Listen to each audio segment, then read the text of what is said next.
این را سید ابن طاووس رضوان الله علیه جواب داده تو ذهنمه.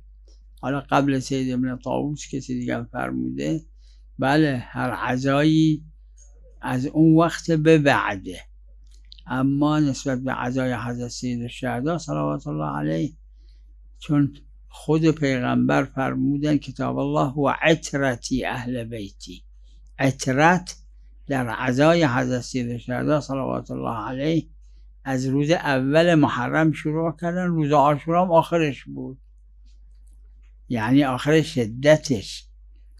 اگر نه عزای حضرت سید الشهدا صلوات الله علیه هم که تو روایات متعدد داره کل ساله، دوره ساله. یه روایت من یه شب اینجا خوندم که مال دوره سال عزای حضرت سید الشهدا و این از خصائصه.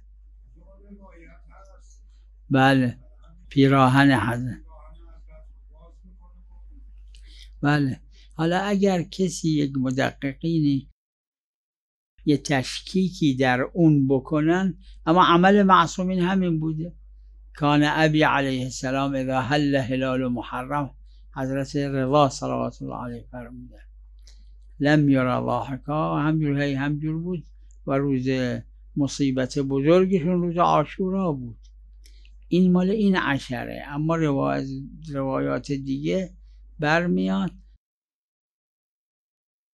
که یک کم روایت زیارت عاشوراست که حضرت فرمودن اگه تونستی هر روز بخون. خب زیارت عاشورا چیه؟ یه مش روزه است دیگه.